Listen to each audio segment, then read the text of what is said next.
กราบทักทายสบายดีเบิดสุขูสุขคนเด้อพี่น้อย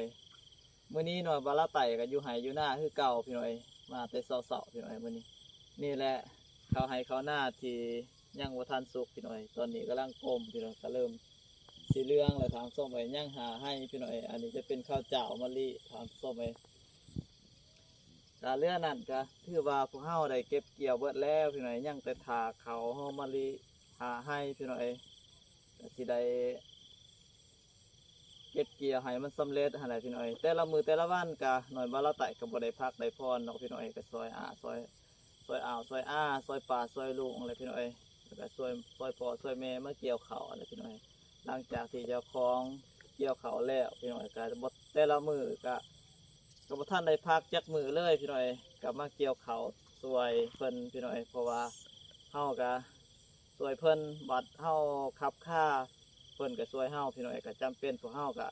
อ้ายน้องพี่น้องปองป่ายกันกับบ่ติมบ่ปะกันพี่น้อยกับพวกเฮาก็ได้ช่วยเหลือเกื้อกูลซึ่งกันและกันพี่น้อยยามตกทุกข์ได้ยากหรือว่า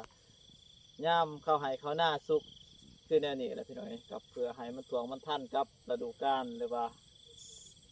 อายุการของเขาอะไรพี่น้อยไปพี่น้อยมื้อนี้ก็นอนบ่ละไต่ก็สิได้พาพี่น้องมายามต้อนพี่น้อยก็บ่ฮู้ว่าสิมีปูมีปลาหรือบ่พี่น้อยปลาลงตอนลงลีในช่วงฤดูหนาวหรือว่าช่วงต้นฤดูหนาวแล้วพี่น้อยว่าสิมีปูมีปลาลงตอนลงไส้หรือบ่พี่น้อยก็มาบุญเบิงรสมน้ำกันพี่น้อยไปก็เลยพี่น้อยไป